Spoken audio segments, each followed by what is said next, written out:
everyone, thanks for checking out this video. In this video, we're going to review 3 healthy lifestyle tips you can be doing in your everyday life to make sure you're not going to have injuries. This is coming from my PT side of my brain, and we're just going to go over these 3 tips. Before we dive into that, I'm going to start a little story about my history of playing football and what we did.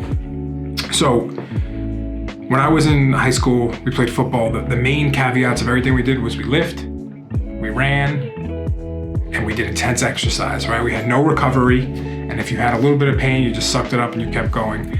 I can remember that the key thing to in the off season for us was like, hey, how much can you bench? And a lot of times, a lot of young high school boys thinks that is the top, that's the pinnacle of their strength. They need to know how much they could bench, but in reality, it's not. It really takes a lot more than that. I think now the times are changing where it's not just solely based on these specific things. There's a lot more incorporated into these programs, which is a beautiful, beautiful thing. But when I was going, it was just like, hey, hit the ground running, do not stop. It's not in your DNA. So for us, we're going to talk about these 3 healthy things you can start doing. The first one is injuries compound, right? I want to talk a little bit about shoulders, and this one might be specifically for men. And traditionally what happens in men when they're young in their teenage years, they have a shoulder injury, they get injured and it goes away and they're like, oh, okay, my shoulder's fine, I'm gonna be just fine.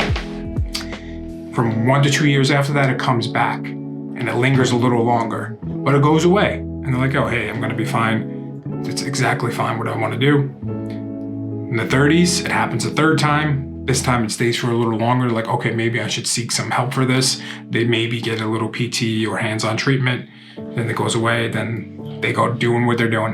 In the 40s, that's where you see rotator cuff tears. So I use this example to say your injuries compound over time. Once you have an injury, once it's important that you make sure you're consistently addressing the imbalances, you're addressing the scar tissue that may be there, the soft tissue, you're addressing the lack of flexibility and the strength. Especially, again, using the shoulder as an example, the little muscles of the shoulder need to be strengthening diligently, because if you're not strengthening them and there was an injury, you're going to start to compensate and it can open up a whole nother can of worms. So stretching is the first key to making sure that you have a healthy lifestyle. And I'm not saying become a yogi. You don't need to become a yogi. Just incorporate some sort of full body stretches into your program 3 days a week minimum, half an hour, 3 days a week. That's all we ask. You start doing that early enough, it's a healthy habit. If it's ingrained in you, it's going to save you a ton of agony later. The second part, or another healthy habit, is making sure you address your little muscles. The little muscles matter.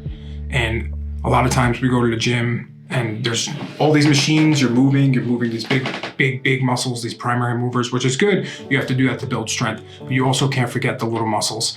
Again, going back to that shoulder example, the rotator cuff muscles are the smallest muscles in the shoulder, and they make sure that the ball stays stabilized in the socket. Now, if you're not actively activating them, doing specific strengthening exercises or stability work to make sure that they're firing correctly, you can potentially have an injury in the future. So addressing these small muscles, whether it's the shoulder, the muscles of the lower back, the hip, and the ankles, are super crucial to have into any program. And how you do that, you do like really, you could do this in just by doing an efficient warm-up with bands or light weights to make sure you hit the right muscles. If you have more questions on that one, just like let us know. We can dive into the specifics of, hey, these are the way you address small muscles. And then the last point we're gonna make is your diet does matter. It matters more than you think. What you put in your body, if you're drinking alcohol, what time you're eating at night, all these things affect your recovery, especially as you get a little older, because it's running on fuel. You need this fuel to restore yourself. There's a lot of stuff out there you can use to track, like your sleep and your food. And if you want to get to that level, that's great. But just to start, just know diet does matter. Eating fast food once a week can actually hurt you, because that's just going to disrupt your entire system. So make sure you're picking good quality foods. So if you really got value out of this video, let us know. Hit the like, subscribe, share it. Again, comments are much appreciated. Thanks for watching.